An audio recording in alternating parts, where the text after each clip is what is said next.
ఈ వీడియోలో మన కంప్యూటర్లో జావాని ఏ విధంగా ఇన్స్టాల్ చేయాలనేది చూద్దాం. ముందుగా ఒరాకిల్ వెబ్సైట్ని ఓపెన్ చేస్తున్నా. ఇక్కడ మనకి ప్రొడక్ట్ హెల్ప్ అనే దాంట్లో డౌన్లోడ్స్ అనే ఆప్షన్ ఉంది. దీన్ని క్లిక్ చేద్దాం. సో పేజ్ కిందకి స్క్రాల్ చేసుకుంటూ పోతే మనకి జావా అనే దాంట్లో JDK జావా డెవలప్మెంట్ కిట్ అయితే జావా స్టాండర్డ్ ఎడిషన్ ఈ రెండిట్లో ఏదైనా సరే క్లిక్ చేయొచ్చు. ఇక్కడ జావా స్టాండర్డ్ ఎడిషన్ అనేది క్లిక్ చేస్తున్నా. ఇక్కడ మీకు JDK డౌన్లోడ్ అని వచ్చింది. ఓకే, దీన్ని క్లిక్ చేస్తే మన కంప్యూటర్లో ఏదైతే ఆపరేటింగ్ సిస్టమ్ ఉందో దాన్ని బేస్ చేసుకొని మనకు కావాల్సిన JDKని డౌన్లోడ్ చేసి ఇన్స్టాల్ చేసుకోవచ్చు. సపోజ్ విండోస్ 64 బిట్ కంప్యూటర్ అనుకోండి.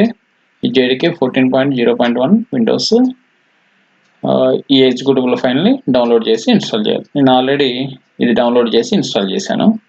ఓకే, ఇన్స్టాల్ చేసిన తర్వాత మీకు అది ఎక్కడ కనబడుతుందంటే మనకి C డ్రైవ్లో ప్రోగ్రామ్ ఫైల్స్లో జావా అనే ఫోల్డర్ వస్తుంది.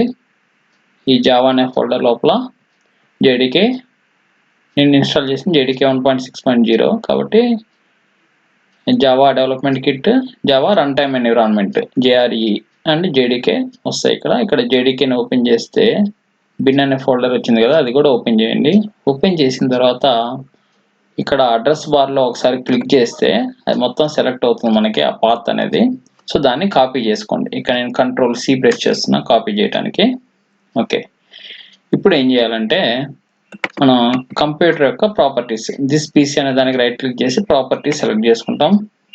దీంట్లో ఇక్కడ అడ్వాన్స్డ్ సిస్టమ్ సెట్టింగ్స్ అని ఉంది కదా, అది క్లిక్ చేసి ఇక్కడ ఎన్విరాన్మెంట్ వేరియబుల్స్ సెలెక్ట్ చేసుకోవాలి. దీంట్లో ఏం చేయాలంటే ఇప్పుడు ఇక్కడ పాత్ అనేసి సిస్టమ్ వేరియబుల్ ఉంది కదా, పాత్. సో దాన్ని ఎడిట్ అని కొట్టి ఓకే, దాంట్లో న్యూ అనేది సెలెక్ట్ చేసుకోండి.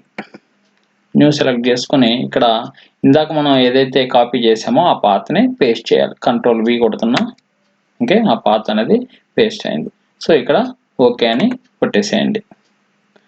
ఓకే, అది సిస్టమ్ వేరియబుల్లో పాత్ దగ్గర మనం సెట్ చేసాం. తర్వాత యూజర్ వేరియబుల్స్ అని ఉంది కదా పైన, ఈ యూజర్ వేరియబుల్స్లో న్యూ అని క్లిక్ చేయండి.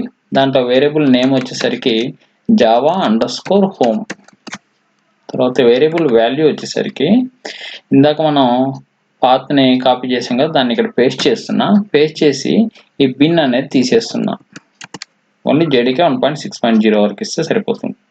ఓకే కొట్టండి. ఓకే, సో ఇక్కడ ఓకే అనేది ప్రెస్ చేస్తున్నా. సో ఇక్కడ మీకు యూజర్ వేరియబుల్స్లో జావా హోమ్ అనేది వచ్చింది. తర్వాత సిస్టమ్ వేరియబుల్స్లో పాత్ దగ్గర ఆల్రెడీ ఉన్న పాత్కి మనం కొత్త పాత్ యాడ్ చేసాం.